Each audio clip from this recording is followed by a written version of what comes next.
Buenas noches, soy Percibiche Salvatierra, esta es la edición de los domingos de Libertad Bajo Palabra. Vamos a conversar en este primer segmento con Héctor Ñaupari, es un conocido abogado, poeta, es uno de los exponentes del liberalismo, ¿no? de las últimas décadas. Te damos la bienvenida. ¿Cómo estás, Héctor? Bueno, muy buenas noches a tu público oyente, Percy, muchas gracias. Es un placer y privilegio estar en la sintonía de Radio Miraflores y en tu programa. Perfecto. Mira, coméntanos, digamos, lo resaltante de un primer término no es precisamente que seas abogado y poeta, porque parece mentira, pero hay una vasta población de abogados y poetas, ¿no? De escritores en general que también han cursado la carrera jurídica.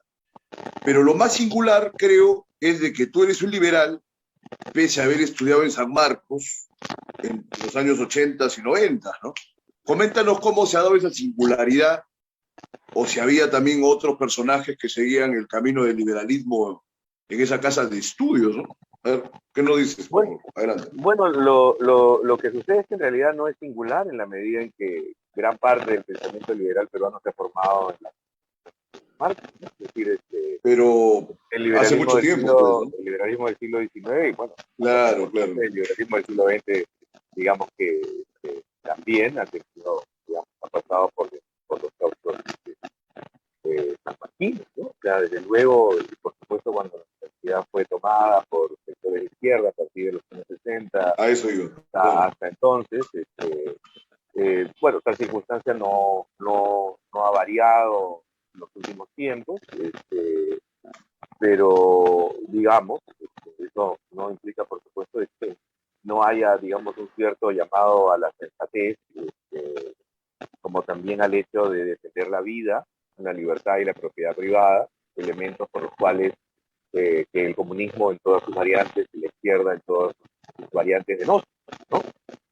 El comunismo, para empezar, denosta contra el derecho a la vida de todas las personas que no piensan como ellos, denosta contra la libertad de todas las personas que no comulgan con sus ideas y, por supuesto, destruye la propiedad privada, empezando con la propiedad privada de nuestras ideas y nuestros propios cuerpos. Amén de, por supuesto, la propiedad privada de todo aquello que nosotros creamos y producimos, ¿no? Es decir, si uno solo Me gustó tu acotación inicial de que no es una singularidad, porque lo has vinculado, por supuesto, con el liberalismo clásico, cuando acá la oposición era entre liberales y conservadores, ¿no? Que muchos países se hicieron más bien importantes siguiendo el curso de las ideas liberales, ¿no? Benito Juárez en México fue un gran liberal, la Argentina también de alguna manera se vinculó con el liberalismo. Acá tuvimos una buena generación de liberales en aquellas épocas, ¿no? Pero, bueno, habría que matizar de que yo me refería a la hegemonía, ¿no?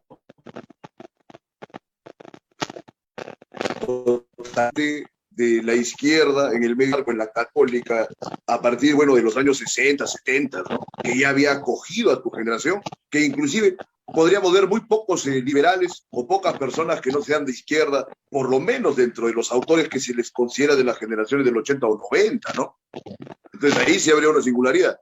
Solo por ser exhaustivos, ¿no, Héctor? Salvo que haya otro individuo que tú puedas considerar, sobre todo en el ámbito de la poesía. No, bueno, y claro, por supuesto en el ámbito de la poesía todavía menos, ¿no? Es decir, la poesía, por cierto, ha sido estado, digamos, los poetas en particular, no la poesía en realidad. La mayoría de los poetas en el Perú tienen todavía la idea errada de vincular un pensamiento tan nefasto para la historia de la humanidad con 100 millones de cadáveres que va a haber,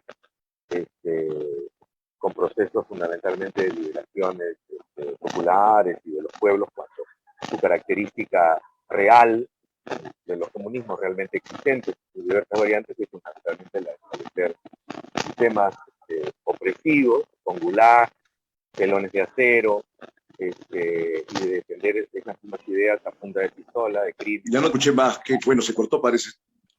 ¿Hola? Me quedé pegado yo, se quedó pegado Héctor Ñaupari. No, yo estoy aquí. Ya, perfecto. No, estoy aquí.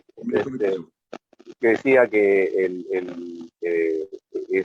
en realidad lo singular es que del lado de la universidad, como del lado de la literatura, que tenga adhesión a una ideología cuyo resultado real ha sido establecer regímenes fundamentalmente opresivos, ¿no? Donde la defensa de esos regímenes estaba sostenida a punta de pistola, a punta de fusilamientos, hambruna, palizas, gulag, prisiones forzadas sin juicio, ¿no? Y con 100 millones de cadáveres a cuestas, ¿no? Y nos atendemos a los resultados objetivos brindados por los regímenes comunistas realmente existentes, ¿no? Los principales afectados han sido fundamentalmente los literatos, ¿no? Recordemos, por ejemplo, a Reinaldo Arenas en Cuba, a Xu Caibó en China, a Alexander Solzhenitsyn en Rusia, ¿no? A Boris Pasternak en Rusia, precisamente hay un número de escritores de Europa del Este, de Cuba, de Corea del Norte, en fin, etcétera, que han tenido, digamos, todos los famosos exiliados de Europa del Este, ¿no? Kundera, bueno, Cioran, todo lo demás. Bueno, o sea, digamos, tenían que huir de un régimen que prácticamente iba a condenarlos al paredón, ¿no? O sea, o a la prisión, ¿no? La prisión, sobre todo. todo. Por pensar distinto, no, a fusilar, o a ser fusilados, o asesinados de un balazo en la nuca, como ocurrió con Almas Matova en la Rusia soviética, luego de que Stalin matara a su hijo y a su esposo. Tú no contemplas ni siquiera un momento en que el comunismo haya sido más o menos positivo para la humanidad, al menos como teoría. Por ejemplo, no. A ver, ante los estragos del industrialismo que analiza Marx, ¿no? En ese momento, que sabemos que en la literatura se generaban obras críticas como las de Charles Dickens, todo lo demás. Era un desastre en Inglaterra en ese momento. Había pues desigualdades, abusos, todo lo demás. Niños trabajando 16, 18 horas diarias, una cosa así dickensiana, ¿no? Por lo menos en ese momento, ¿tú le hallarías un mérito a esas ideas o ni siquiera en ese momento? La verdad es que eso además es una enorme falsificación histórica, mi querido Percy.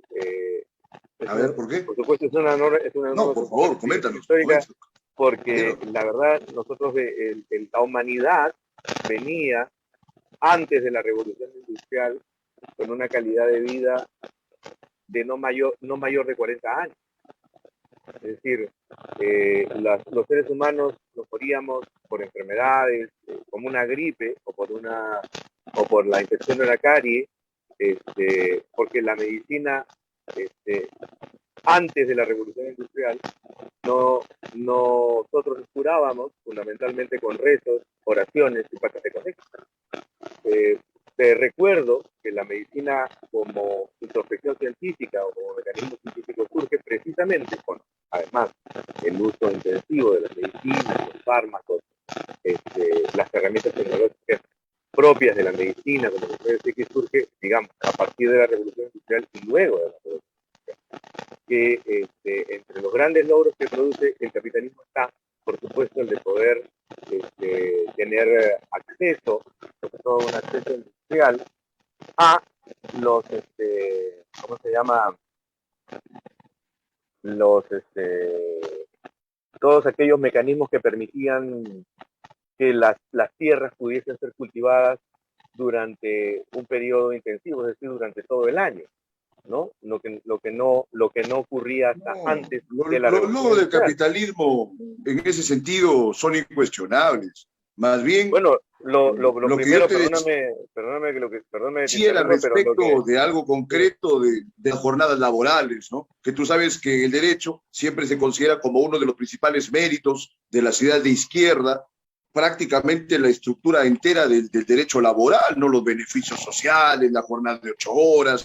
Claro, y te decía, pero precisamente el exceso de trabajo que tenían inclusive los menores de edad. Pero si nos atenemos a la propia historia, son incuestionables.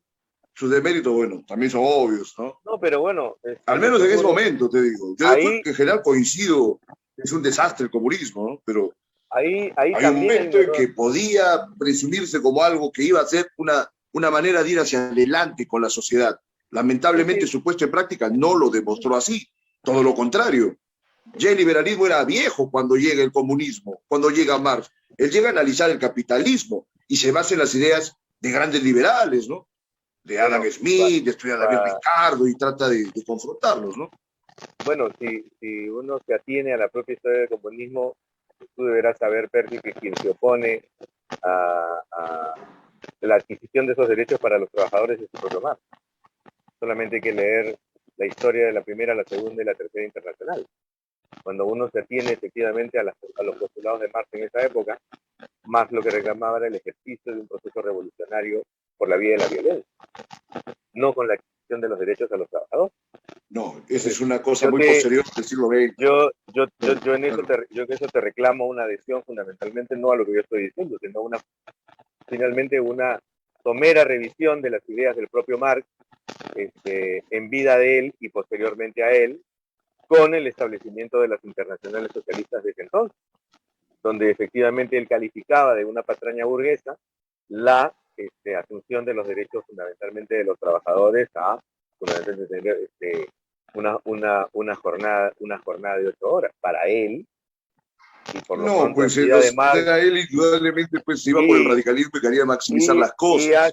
Y hasta por la asunción de las ideas de Gramsci, por ejemplo, hasta antes de la asunción de las ideas de Gramsci, donde efectivamente el pensamiento socialista varía en su manifestación histórica, lo que se tenía era que el único proceso por el cual se alcanzase fundamentalmente la práctica real del socialismo era a través fundamentalmente de la violencia.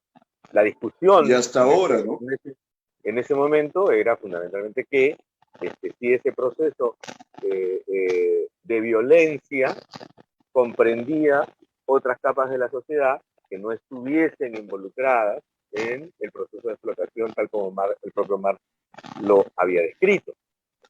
Para los anarquistas de ese entonces todos estaban comprendidos porque de lo que se trataba era de derribar no solo un sistema de naturaleza económica, sino fundamentalmente un sistema de clases sociales para establecer un no Estado, la famosa anarquía, ¿no? Hay que recordar, por ejemplo, la famosa acción de Rachabol cuando él ingresa o hace estallar una bomba en un café de París diciendo nadie es inocente, ¿no? Sobre ese ejercicio es que, por supuesto, el marxismo, digamos, o el socialismo entre fines del 19 y principios del 20, antes de Gramsci, sostenía para empezar que ese proceso revolucionario se iba a dar primero que nada en Inglaterra. Basta nomás leer el tomo 1 del Capital al respecto. Un error. Fue el primer error ahí. Una grosera equivocación de Marx. Cabría recordar también, por supuesto, que ante las críticas de la edición del primer tomo de Das Kapital, Marx no vuelve a publicar el tomo 2 y el tomo 3, sino que lo hace Engels después de la muerte de Marx. Por lo tanto, quedan incontables. Bueno, habría que puntualizar para sus oyentes que fue Engels el que mantuvo a Marx la mayor parte de su vida adulta y tuvo que pasar por reconocer a uno de los hijos que Marx había tenido con una criada. Claro, ese digamos ya es parte del anecdotario, que bueno, sí, es interesante, pero no necesariamente en la medida de lo que hay que hablar es precisamente de la vida del autor. Pero pese a todos esos errores y a todos esos equívocos, y pese a que los radicales consideran los méritos que consiguieron los trabajadores en el ámbito del derecho laboral, que a ellos les parecen minucias, muy bien, como tú dices, porque para ellos el horizonte mayor es la revolución mundial, ¿no? Entonces, esas pequeñas victorias que han servido para todos, sean liberales, comunistas, anarquistas o nihilistas, lo que fuera, están establecidas prácticamente en todas las legislaciones modernas, ¿no? Por lo menos en las legislaciones democráticas, los derechos del trabajador. Sí. Y eso ya, pues, es de alguna manera un mérito que se tiene. Ahora, que sea una desgracia Cuba, que sea una desgracia, que sea una desgracia en la Unión Soviética, es otro tema. Eso también es innegable, ¿no? Ahora, más bien te quería comentar... Lo que yo estoy sosteniendo es que eso no es mérito de la propia izquierda, mucho menos de la izquierda marxista. No, de la izquierda marxista no, pero No, los trabajadores que hicieron esas luchas estaban casi todos eso es o otra eran, cosa, pero eran no anarcosindicalistas o eran no estaban prosocialistas, ¿no? buscando, no estaban buscando el ejercicio el desarrollo de la revolución, en todo caso. Hay que recordar que todos esos Puede ser procesos que lo hayan buscado, pero lo consideraron una cosa, de, digamos, sí, pero distante, querían una cosa inmediata de, para sus pliegos de reclamos, etcétera, ¿no? claro, Como pasó acá en el Perú por la jornada de las 8 horas, ¿no? sí, pues, por supuesto, dentro del Que inclusive capitalismo. estuvo entrometido hasta gente que eran apristas, ¿no? Estuvo metido ahí en la torre, con los anarcosindicalistas, ¿no? Con Gutarra, con no sé cuántos Por otros supuesto. Fon, que etcétera, ¿no? Entonces, estaban en otra onda. Ahora mira cómo es la política apasionante que casi lo hemos copado todo el término de la conversación. Bueno, Y yo quería más bien hablar sobre tu poesía, porque me bueno, encantaba. aparte que tú eres un abogado, eres un poeta, ¿no? El grupo Tom. También había apuntado acá un término sobre los títulos de algunos de tus libros, por ejemplo, Los Me sótanos de encantaba. Crepúsculo, ¿no? Y tienes otro En la boca de la sombra. Entonces, eso me daba la idea de que siempre hay algo como oculto o subterráneo, algo escondido, me parece como una constante de tu proyección artística, ¿no? No sé si por una intención de develar alguna verdad, porque bueno, tú eres un filósofo, un liberal, o sea, tu poesía tiene unos componentes que no son, digamos, tan llanos, ¿no? Como lo usual, eso es Bueno, interesante. Por bueno, favor, coméntanos. bueno, en el caso de la boca de la sombra es un término que emplea Víctor Hugo en un libro de poemas que él tiene, ¿no? Que justamente se llama Lo que nos dice la boca de la sombra, lo que nos dice la boca de sombra. En realidad, yo pienso en la poesía como un carácter inmanente, fundamentalmente profético. Todo poema es profecía, ¿no? Hay una suerte de conocimiento, más bien, como tú acabas de decir, de desentrañamiento de lo arcano, de lo ignoto, que yo intento buscar a través fundamentalmente de lo que yo escribo, ¿no?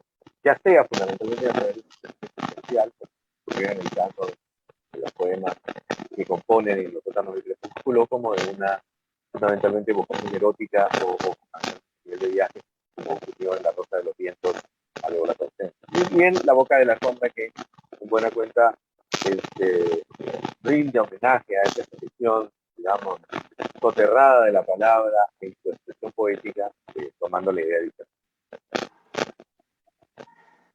Ya, perfecto. Y luego cuéntanos acerca de tu evolución, porque pese a tus ocupaciones, digamos, filosóficas, jurídicas, no sé si sigues siendo funcionario en este momento, tú has sido funcionario ¿no? en diferentes entidades, no lo vamos a mencionar, pero ¿cómo has hallado ese momento o ese tiempo para persistir en tu proyección de la poesía? Sobre todo cuando acá a veces se entiende que la poesía pues es un desarreglo. Yo mismo a veces considero, ¿no? Una cosa rambodiana, así, exagerada, desmesurada, que no se condice, ¿no? Con la vida pues de un funcionario, una persona metódica. A ver, cuéntanos, ¿cómo es tu bueno, relación con la poesía?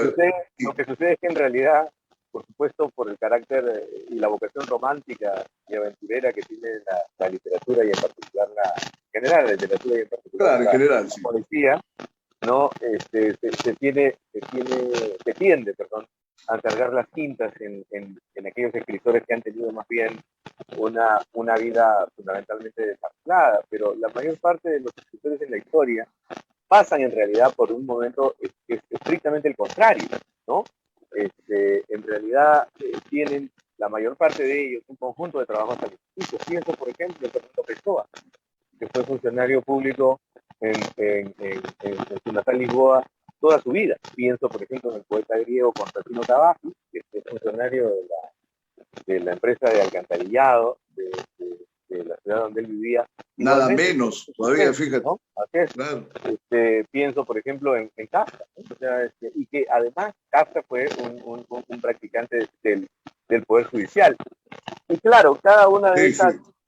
cada uno de esos trabajos otorgó una beta a su escritura que le dio fundamentalmente le propuso un tema fundamentalmente para escribir. Recuerda Casa y su cuento corto El Proceso. Él hace el proceso, ¿no? Precisamente a partir de su experiencia como funcionario judicial. No, creo que el cuento es Ante la Ley y la novela El Proceso para precisar para los oyentes, ¿no? Sí. Que lo puedan googlear después.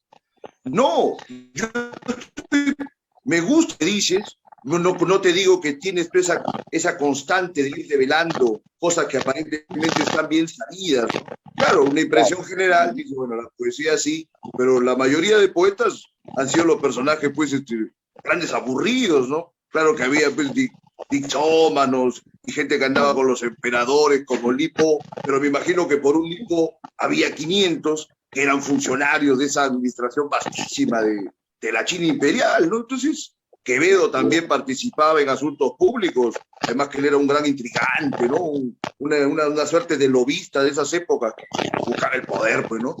Tuvo grandes protectores, ¿no? ¿Te acuerdas del duque Osuna, que el famoso negro, todo lo demás? Pienso en Octavio Paz, en Pablo Neruda, ambos diplomáticos. Oh, claro, diplomático, funcionario. Pienso, por ejemplo, en Borges, funcionario y luego director de la Biblioteca Nacional de Buenos Aires, ¿no? Es decir, antes que lo manden a cuidar los pollos y todo eso, ¿no? Entonces, así es con Perón. Entonces sí, lo que pasa es que, a ver, yo suelo recomendar mucho a una historiadora italiana, una historiadora de literatura italiana que se llama Ariana Latelli, y es un libro que se llama Los trabajos forzados, ¿no? Otros trabajos de los escritores, donde sostenía que a diferencia del saber común, ¿no? La mayor parte de los escritores, narradores, poetas, ¿sí? Tenían un conjunto de trabajos alimenticios que no solo los nutrían a ellos y a su familia, sino que además nutrían fundamentalmente su literatura, ¿no? Salgari, por ejemplo, el autor del Corsario Negro, era en realidad un contable en Marsella. Él trabajaba, entre otras cosas, pagando a los marineros digamos, sus sueldos cuando estos regresaban a arribar de sus viajes, ¿no? Durante ese trayecto, por ejemplo, en el caso de Salgari, esos marineros le contaban, ¿no?, las aventuras que ellos habían tenido en alta mar. Y eso fue, en gran parte y en gran medida, el material que usó Salgari, por ejemplo, para componer Sandokan y la famosa saga del Corsario Negro. Pero sí, en buena cuenta, como tú también, con firmas con acierto, la literatura y el poder también han estado fundamentalmente cercanas, y por supuesto. Absolutamente, claro. En gran parte los literatos han sobrevivido gracias, en particular en el medioevo, ¿no? Y en los primeros albores de la Edad Moderna, claro, han sobrevivido gracias al apoyo y el publicismo de determinados mecenas, ¿no? A los que fundamentalmente han halagado o han dedicado una parte importante de sus obras. Seguro que si seguimos pensando vamos a encontrar más referentes, pero yo me refería particularmente a una disposición del ánimo del artista hacia la recepción o a la captación de la poesía. Por ejemplo, es fama que a Westphalen, creo que Cisneros le pregunta, ¿no? Bueno, ¿y por qué? Bueno, tanto tiempo que no publicas, le dice, ¿no? Bueno, era deslumbrante, pues Westphalen no las hizo las extrañas, todo lo demás.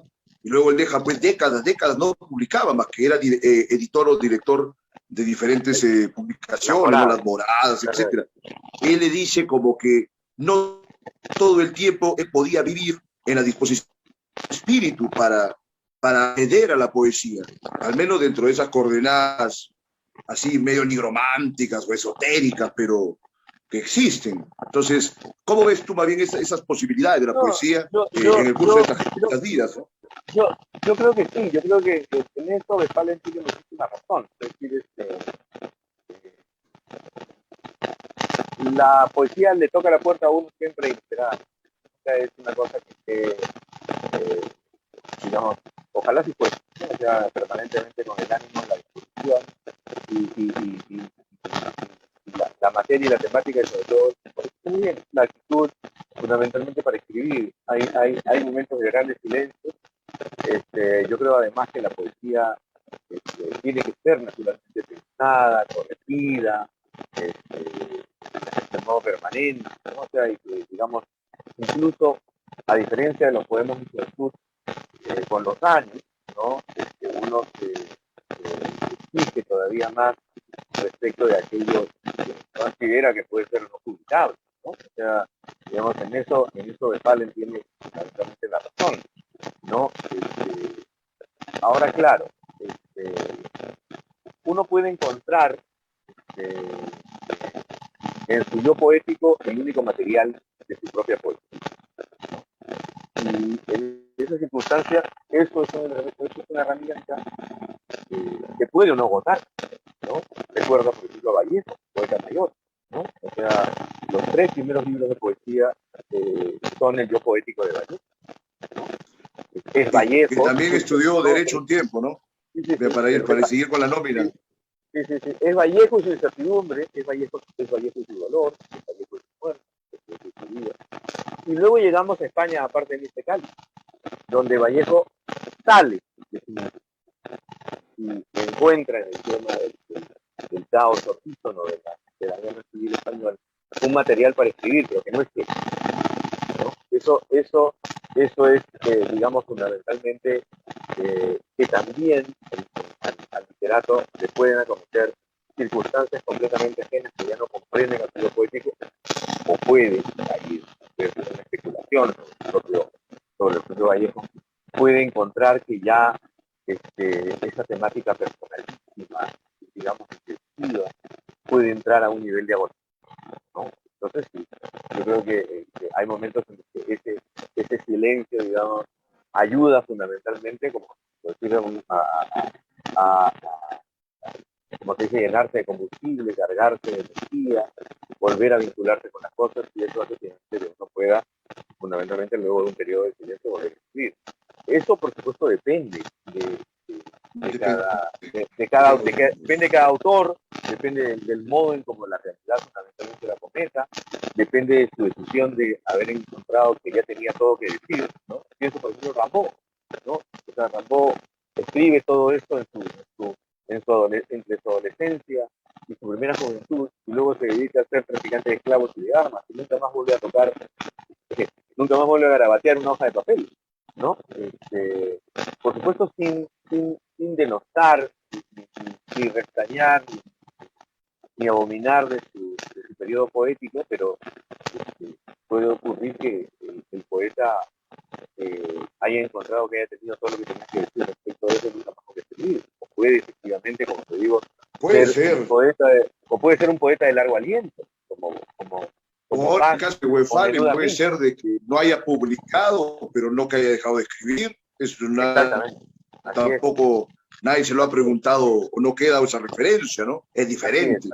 O de repente lo que ha escrito le parecía que no tenía valor, entonces ya es un terreno de especulaciones.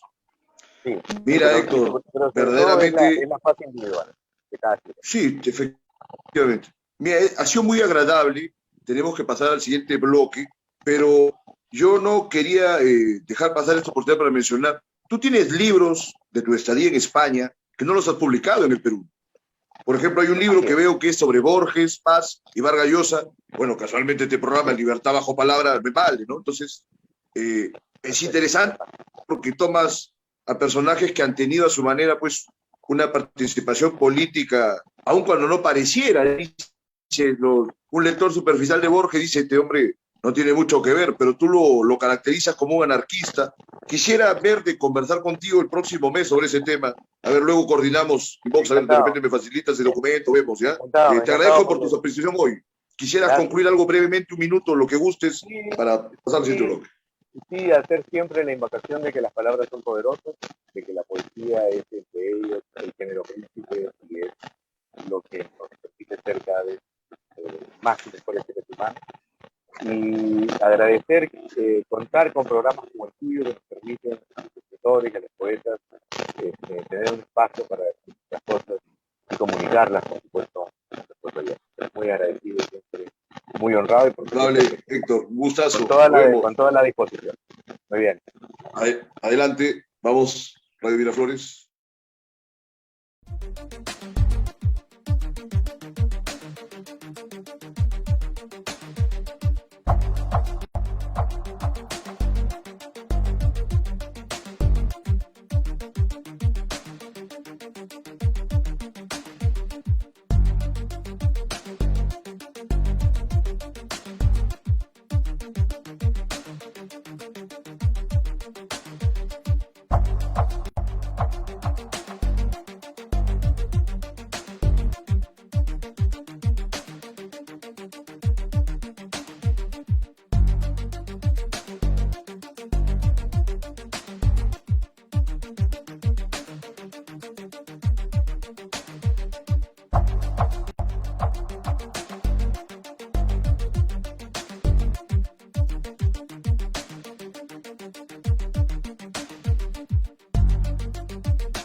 Bien, retomamos Libertad bajo palabra. Ahora vamos a conversar con Ángel Ibarguren, que es un poeta muy singular de Trujillo. Él ha publicado recientemente un libro muy interesante que se llama El nuevo libro de inventarios, cuentas y un poema, que tiene una composición en la que vamos a adentrarnos esta noche. Pero en primer lugar, te damos la bienvenida, Ángel. ¿Cómo estás? Muchas gracias, Percy. Buenas noches. Gracias por la invitación a tu programa. Y desde Trujillo, nuestra ciudad, un saludo a tu audiencia. A tus órdenes. Vamos a hablar sobre tu libro, pero quisiera matizar que prácticamente tú tienes unos 20 y tantos años en el ejercicio de la poesía. Sé que este libro, digamos, ha sido configurado en los últimos 16, pero tú habías publicado unos 3, 4 libros anteriores, inclusive teniendo una mención honrosa en el último premio del poeta joven que se hizo en Trujillo. Luego, como saben, bueno, los que conocen algo de este tema, ese premio o ese concurso pasó a estar en manos de la Universidad de Piura, ¿no? Entonces, a ver, coméntanos cómo ha sido esa vinculación tuya con la poesía y con Trujillo, porque se sabe que no te gusta frecuentar o no tienes la disposición de ir a los recitales o participar, bueno, del medio farandulesco literario, ¿no? Que a otros más les encanta. Bueno, cuéntanos, por favor. Efectivamente, este libro es un libro que surge, digamos, o se publica tras un largo silencio poético impreso, como tú bien lo mencionas. Hasta el año 2005, Esteban Quirós, mi editor y mi gran amigo, tuvo la generosidad y la osadía de publicarme 5 poemarios. Y bueno, en relación con los concursos, y con el que mencionas específicamente, con el concurso del Poeta Joven de Perú, efectivamente participé en el concurso en el año 99, si mal no recuerdo, siendo muy joven en ese entonces. Y tuve, digamos, la fortuna de poder recibir una mención honrosa. Pero claro que mi vinculación con la poesía data de años atrás, inclusive, ¿no? Y podemos remontarla o situarla a mi época escolar. Tuve la fortuna, la gran suerte de tener grandes profesores que me animaban a escribir y que además me compartieron su amor por las palabras, tanto en el colegio y con posterioridad en la universidad. Y al mismo tiempo, en época escolar, mis padres también veían que escribía y me decían, oye, manda tu libro a un concurso, participa en el Lundero, participa en esto otro. Entonces, de alguna manera, me incentivaron a escribir, ¿no? Siempre de manera amateur, por supuesto, amateur en el sentido, por un lado, de amante de la poesía y de las letras, y por otro, en el sentido opuesto a lo que podría llamarse un escritor profesional o un poeta profesional, lo cual no es mi rollo. Entonces, bueno, retomando a lo del libro, este último libro, Libro de Inventarios, Cuentas y un Poema, el nuevo libro de Inventarios, Cuentas y un Poema, es un libro que efectivamente sale a la luz en el mes de agosto de este año, contiene versiones antiguas de un conjunto importante de poemas que en realidad nunca dejé de escribir. Por más que no haya publicado durante muchos años, me parece que la poesía es como la camorra. En realidad tú no la dejas, ella te deja, y a mí no me dejó. Que no haya publicado es una cosa completamente diferente. Y bueno, vino la pandemia, me hallé con un poco más de tiempo para leer, releer, escribir, reescribir, desencajoné mis papeles, los ordené, tenía en mente una idea del libro, y surgió este nuevo libro, en realidad, en una bellísima edición, además de Yubi Editores.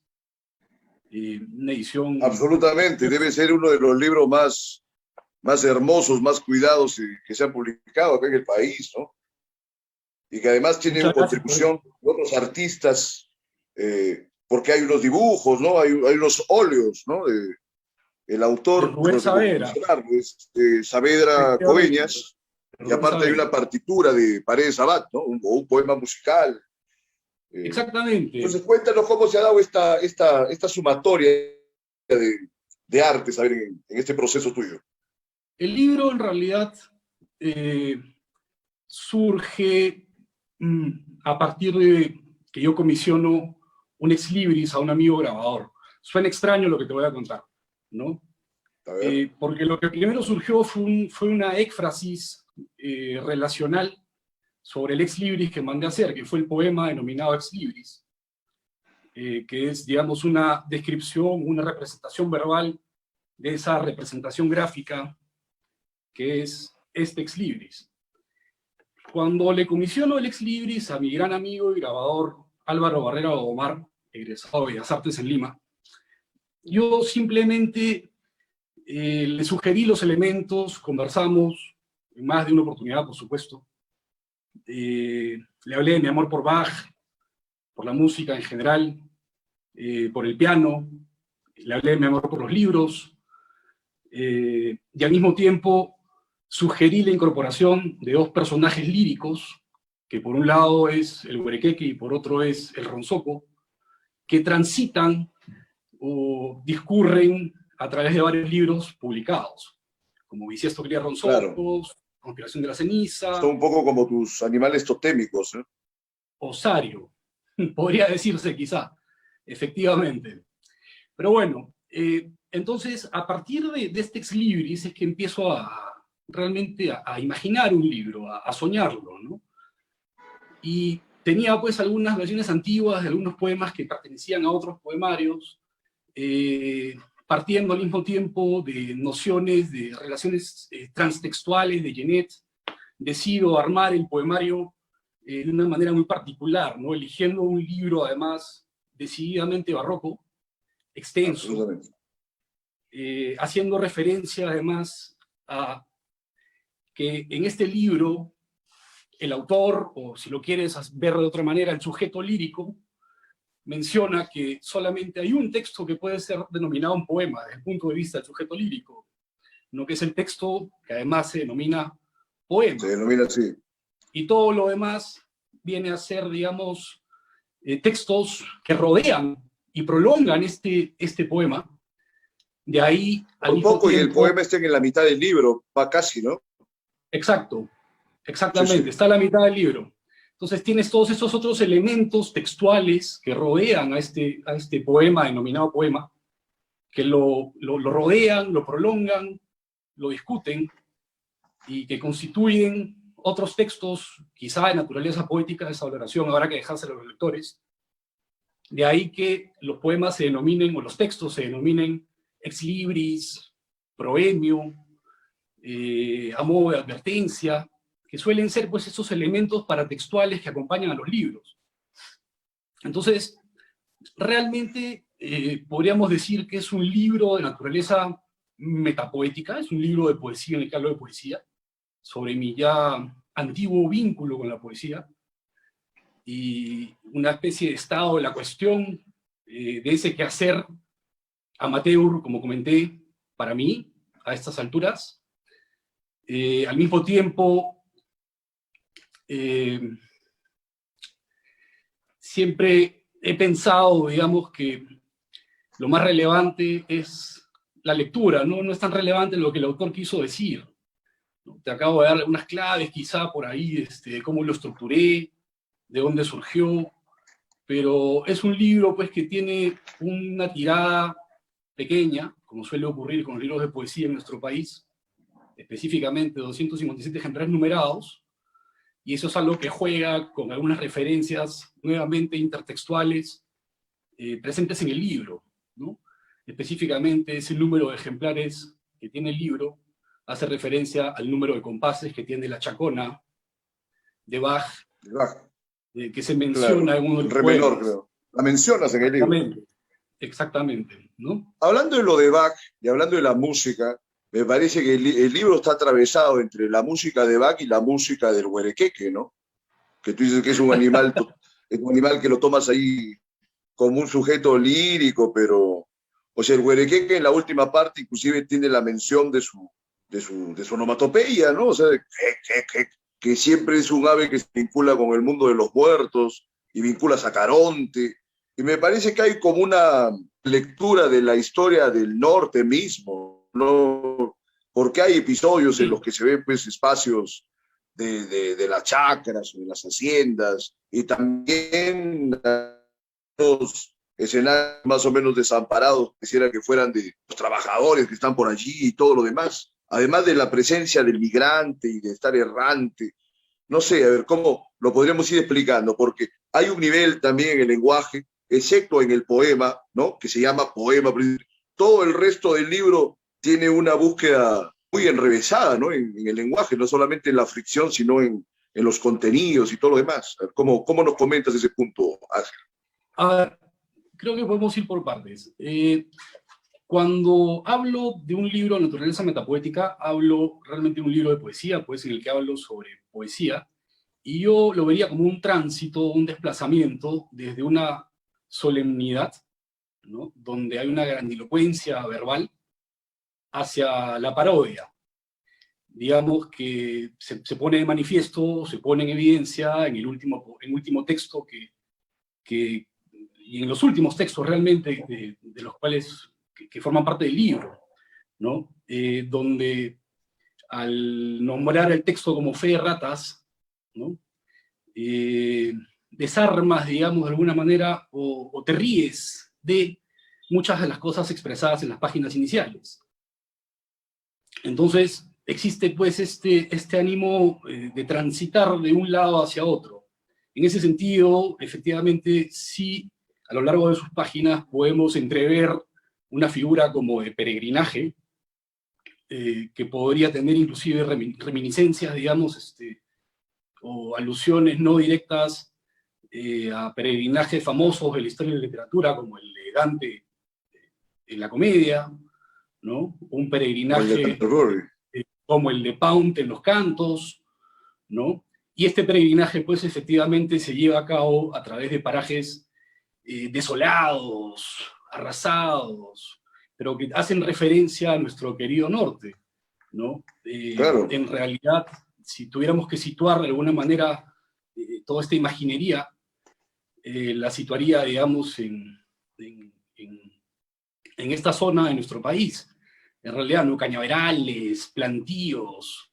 Entonces es ese tránsito... O sea, entre el Valle de Chicama y el Valle de Jequetepeque, que lo mencionas también en el libro, ¿no? Al cual se menciona y se hace un paralelo con el Aqueronte, ¿no?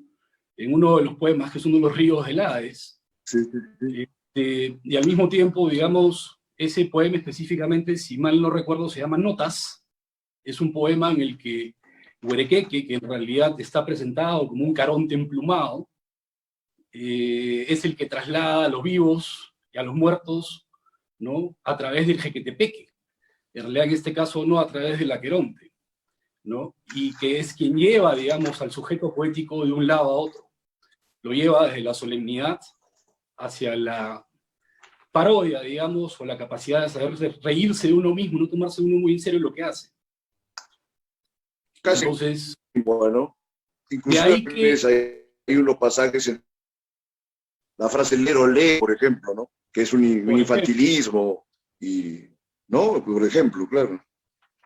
Claro, algunas Pero ¿tú crees que este libro es una síntesis de tu obra poética, la relectura, porque están presentes, por lo menos desde de tus anteriores libros, ¿no? El Ronsoco, no sé, porque hay una urdimbre tal, creo, en el lenguaje y en la estructura misma, que pareciera hasta como un pretexto para lucir la lengua, si no fuera por ese propósito que estás declarando, de que acabas sacralizándola o desolemnizándola, ¿no? Con estos giros menos serios, ¿no? O aparentemente menos serios o paródicos. ¿Cómo ves tú ese tema? Explícanos, coméntanos. A ver, en general sí viene a ser una especie de estado de la cuestión actual de mi relación con la poesía, ¿no? Donde algunos personajes líricos presentes en otras obras reaparecen, ¿no? Y hacen cosas diferentes y se relacionan con otra serie de personajes que quizá aparezcan más adelante. Mi hijo en broma me dice que mi poesía, por la cantidad de personajes líricos que tiene, ¿no? bien, él lo equipara en broma con el universo Marvel, por ejemplo, ¿no? Con estos todos superhéroes que aparecen y desaparecen, y él me dice, está Bisiesto, el Huerequeque, el Cedrón, la figura misma del poeta, un heladero, la llama, son personajes que han ido apareciendo de alguna u otra manera en distintos poemarios, ¿no? Y que acá también están presentes. Pero para responder a la segunda parte de tu pregunta, la poesía, aunque como he manifestado y la practico de manera amateur, realmente en mi tiempo libre, eso no quiere decir que no la practique con seriedad. Es decir, escribir un solo verso me toma bastante. Y en realidad para mí, si puedo decir algo sobre manera de escribir, es que es una pugna o una especie de lucha por encontrar la palabra precisa. Me interesa mucho no solamente esta transtextualidad, la que comentábamos al inicio de la entrevista, sino también además me interesa mucho el lenguaje, sus posibilidades creadoras, la riqueza de nuestro léxico, las palabras. De ahí, digamos, que poesía efectivamente pueda ser vista por algunos lectores de repente como barroca, críptica, etcétera. Pero lo cual viene a ser también un halago, ¿no? Porque el barroco fue un periodo maravilloso en la historia occidental, más allá, digamos, de algunas sujeciones a poderes estatales o religiosos, ¿no? Fue una época muy fecunda, muy rica y maravillosa de nuestra historia. Y al mismo tiempo, digamos, encontrar un lector es halagador. Y sobre todo en un país como el nuestro, donde entre más de 33 millones de habitantes, alrededor del 3% y no más declara leer con regularidad, donde tiene 120 librerías para toda esta población, ¿no? Donde 8 millones y medio de escolares leen por obligación y no por placer. Y la poesía, tomando en consideración, digamos, estas cifras que menciono, es marginal, en realidad, en términos de lectoría o lectores. Las ediciones suelen ser pequeñas y siempre lo han sido, 500, 1000 ejemplares. Suelen venderse a lo largo de muchos años, además. Así que es una fortuna encontrar lectores y más allá, digamos, pienso que es eso, es una suerte. Entonces es claro que buscas un lector, porque mira, yo te podría mostrar que tengo acá unas notas y unos puntos creo que era, se ve obvio, era qué tipo de público busca Ibarguren, si es que busca algún público, o buscas un lector único, o bueno, lo que decía Pound, de que él escribía para 4 o 5 personas que tenían intereses como los suyos, ¿no? Porque se entiende que, digamos, aparte de que no frecuentas los círculos actuales de la literatura en general, hay una insularidad porque, digamos, dentro de las líneas de las tradiciones poéticas, la tradición barroca, importante en el Perú, pero sobre todo en los periodos, digamos, pre-republicanos, algunos en el tiempo republicano y en el siglo XX, muy pocos. O sea, dentro de la que la poesía es marginal, o sea, la poesía de tendencia barroca es todavía más marginal. Ahora, yo te quería preguntar, entonces, ¿buscas un único lector o buscas algunos lectores como Pound? ¿O acaso tu propuesta poética es una forma de rebelión contra las formas que imperan en general en la poesía peruana, ¿no? Tú sabes que se ha pasado pues décadas de una hegemonía de la literatura más coloquial, llana, en la que, bueno, prácticamente ya cualquiera que escribe poesía, ¿no? A ver, ¿cómo ves tú esa situación, Ángel? Bueno, no me percibo como alguien que escribe una poesía demasiado insular, en realidad, ¿no? Pienso en gente quizá un poquito mayor que nosotros, como Lorenzo Eliguero, ¿no? Que en realidad ha presentado su primer libro de poesía, si mal no recuerdo, tenía una métrica bastante severa, ¿no? Y el último que publicó recientemente también, ¿no? Gente enamorada de las palabras y las posibilidades del lenguaje los hemos tenido por siempre. Pienso rápidamente Siempre, sí, pero... en Carlos Germán Belli, por ejemplo, ¿no? Se me viene a la mente de inmediato. No pienso que busque un lector específico ni que tenga en mente a Cuatro Gatos. Me parece que la cantidad de ejemplares, digamos, que se suelen votar para un libro de poesía o poner en circulación, ¿no? Ya circunscriben bastante las posibilidades de lectura. Entonces este libro está a la búsqueda de 257 primeros lectores, si hablamos de Perú en un universo de más de 33 millones de personas, ¿no? Y bueno, la editorial, y gracias a los buenos oficios de Esteban Quirós, el libro también, digamos, tiene otras proyecciones, ¿no? Esteban lo tiene también en Barcelona, pronto va a formar parte de la muestra bibliográfica de Perú en la Feria Internacional del Libro de Guadalajara. Entonces, está, pues, como tú bien lo mencionas, a la búsqueda de nuevos lectores. No tengo un lector prefigurado o alguien específico, con un perfil específico en la mente. Que pueda descifrar el libro. Por ahí alguien puede decir, de repente requiere algún glosario o unos pies de página. Yo he leído en las redes sociales que has enviado a la gente a buscar diccionarios, todo lo demás. Habría mucho que reflexionar sobre los contenidos, ¿no? Pero bueno, el trabajo en el lenguaje sí es bastante notable. ¿Has leído a Morales Sarabia? No, no lo he leído.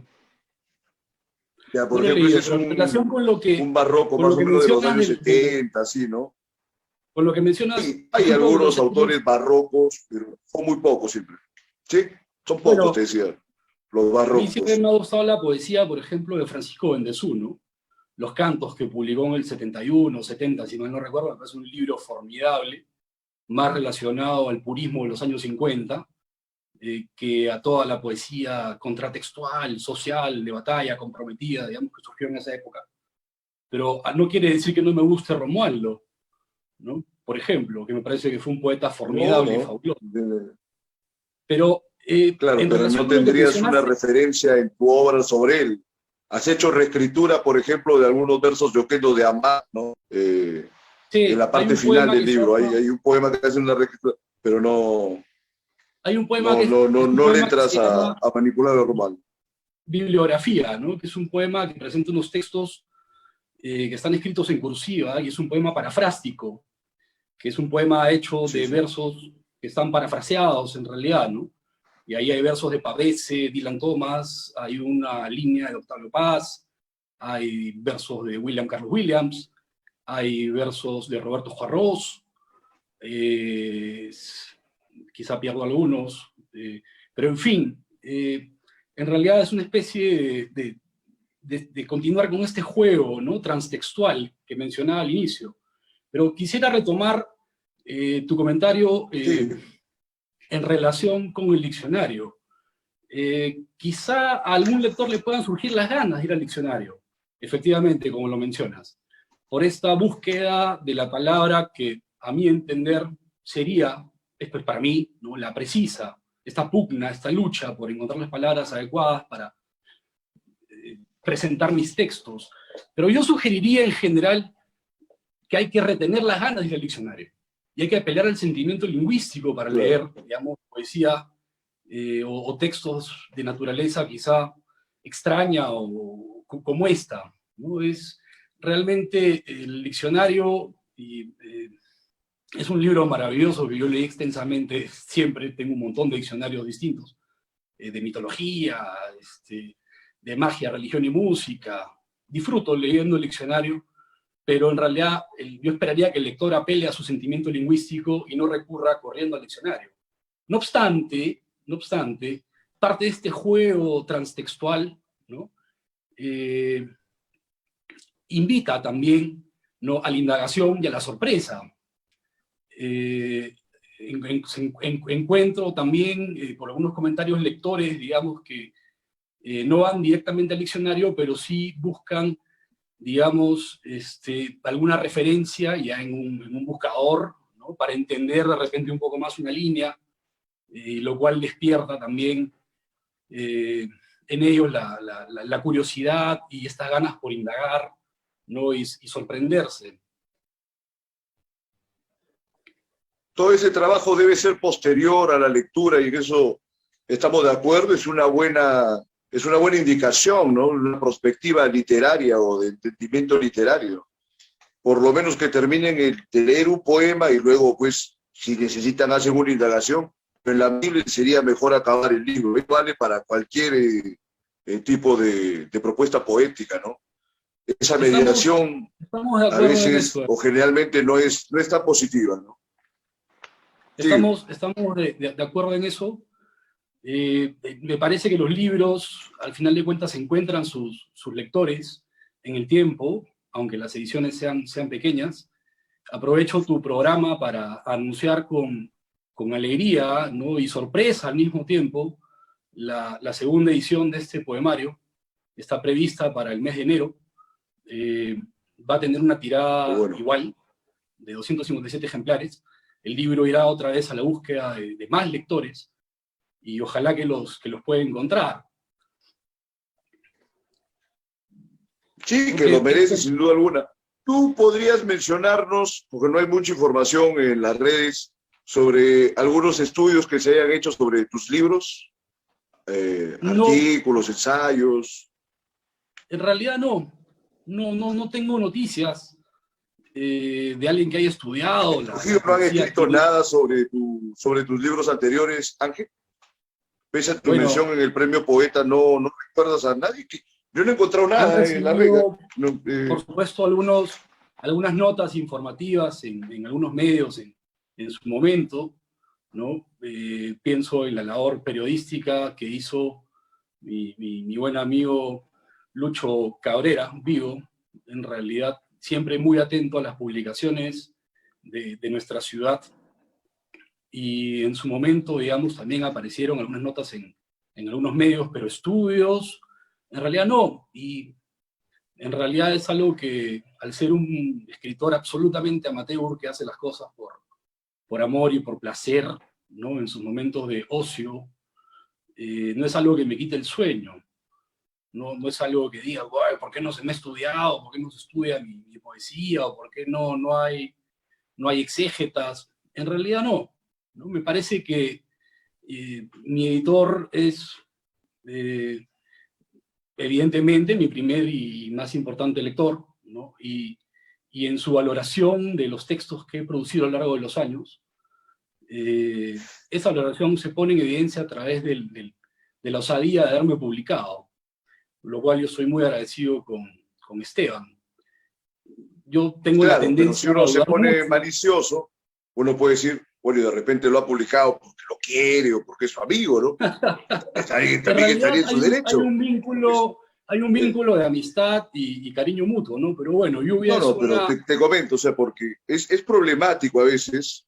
Claro, yo dudo mucho que los escritores estén pensando, yo mismo cuando escribía, o sea, tampoco me interesaba que vayan a hacer pues algún estudio o algo, pero ya vistas las cosas con un cierto distanciamiento, o sea, indudablemente falta que haya proposiciones críticas, no solamente en el norte, o sea, en general en el país, ¿no? O sea, porque las personas que están encargadas del medio académico, pues tienen ahí algunos modos que no son los más idóneos para que prospere, digamos, el talento, las explicaciones que corresponden a ciertos ejercicios del talento literario. Pero bueno, ya es una cosa que excedería el ámbito de la conversación de hoy. Sigamos. Siguiendo la línea de lo que mencionas. Hablemos de quiénes consideras que serían de repente tus antecedentes, o cuáles serían los referentes de tu proyección. Sí. Pero quiero hacer una puntualización primero, ¿no? En relación con lo que mencionaste de mi vínculo con Lluvia. Lluvia es una editorial que cumple este año 44 años de labor ininterrumpida. Es una editorial, digamos, que se ha publicado por las literaturas regionales, se ha interesado realmente por sacar a la luz textos que no pertenecían, digamos, al circuito o al sistema que tenía mayor visibilidad. Claro, anticanónico. Realmente tremendos escritores. Pienso en Seín Zorrilla, tremendo escritor. Pienso en un poeta maleño como Orlando Germán, con su Ascensión a la Noche, que es un libro maravilloso esperaría verlo en una reedición próximamente. En fin, en realidad el catálogo de Lluvia es O al mismo impresionante. Dumet, ¿no? El espía También, del Inca, que también. mucho tiempo no había encontrado editor, ¿no? Y creo que lo publicaba solamente en la Amazon, hasta que lo publicó. No, el trabajo de Lluvia es ampliamente conocido, ¿no? Indudablemente. Lo que yo te Sí, comentaba era con me malicia. O sea, honra, dije, digamos, no, realmente por que un malicia. editor como No, por Esteban favor. piense que mi poesía tiene Sí, un sí, sí. valor, ¿no? O sea, No, eso sí, no, definitivamente. está perfecto. Pero, Lo de Lluvia es bueno, conocido, ¿no? El caso de Dumet sería retomando, lo más significativo de los últimos tiempos, ¿no? Del espía del Inca, que luego ha sido pues todo un éxito comercial y crítico, todo lo demás, ¿no? bueno, tienen una producción impresionante, ¿no? Este año Sí, sí, sí. van a cerrar el año con un número de títulos muy buenos, bastante grande, ¿no? Un título reciente, por ejemplo, es un diccionario de jerga criolla de mitad del siglo XX, de Alberto Chirif, que es un libro maravilloso, que se lee de la primera a la última página y lo disfrutas enormemente. Entre otros muchos libros buenos, realmente buenos, de buena factura, con lo cual no estoy implicando, digamos, que yo piense que mi libro sea bueno. Mi editor lo ha valorado como tal y ha tomado la decisión de Claro, sacar ya hemos apostado por esta ello, ¿no? edición, digamos, bellísima, ¿no? Que por supuesto felicito, celebro y al mismo tiempo me hace sentir honrado. Yendo a tu pregunta de los referentes, no tengo poetas favoritos. Siento, sí, por supuesto que soy inscrito dentro de una maravillosa tradición poética de nuestro país, Perú, país de poetas, como se suele decir, ¿no? Nos podemos remontar hasta Amarilis, González Prada, Vallejo, Eguren, la propia Magda Portal. Me gustó mucho siempre la poesía de Oquendo, de Moro, de Javier Abril, de Martín Adán, ¿no? De Westphalen, en realidad, con su revista maravillosa Las Moradas. Leí mucho de joven a Varela, disfruté muchísimo con Eilson.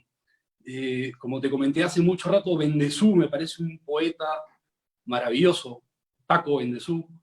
Me gustó también siempre la poesía de Romualdo, que te mencioné. ¿Quién nos ha emocionado leyendo a Herod? En realidad, sobre todo cuando estábamos en el colegio. Luego pienso en Cisneros, pienso en Nostroza, pienso en Watanabe, ¿no? Realmente, que es un poeta espectacular, delicado, preciso, norteño como nosotros además.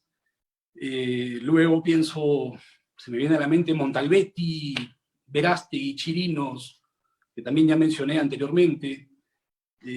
Oscar Limache, que me parece un poeta fabuloso, con su Viaje a la lengua del puercoespín, tremendo libro, tremendo Que fue poeta. premio Copé, ¿no? En su momento, sí. Así es, a finales de los años 80, no me acuerdo si en el 88 o en el 89, pero es un librazo que hasta el día de hoy encuentra lectores y de manera muy merecida, además.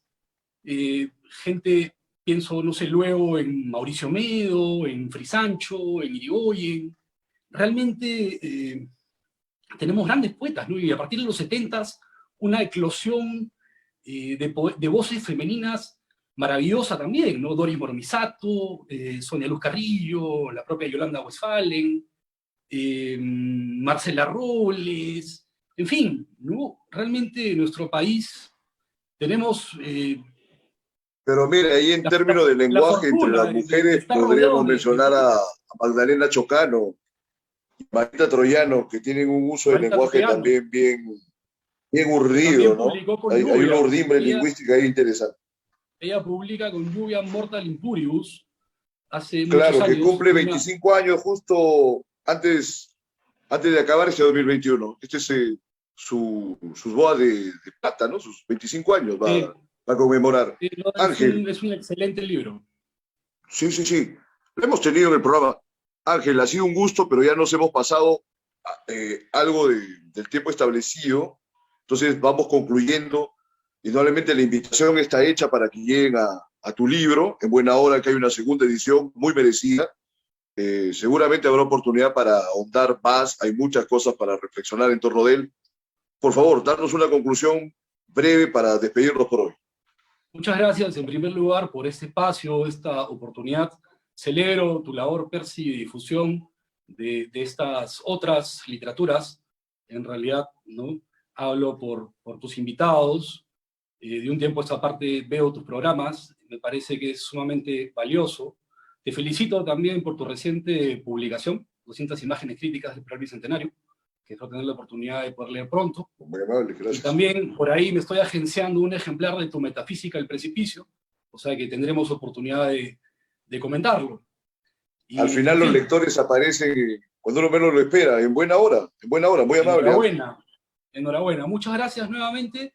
Solo quiero decirle a tu audiencia que es posible encontrar el libro a través de la página web de Lluvia Editores, ¿no? Que es lluviaeditores.com.p, y el libro también se encuentra disponible en unas librerías como El Virrey, Comunitas, Babel, Buen Salvaje y el portal Libros Peruanos. Y también quienes, si este programa llega a audiencias extranjeras, el libro lo pueden encontrar también en Barcelona y lo pueden encontrar en Guadalajara próximamente.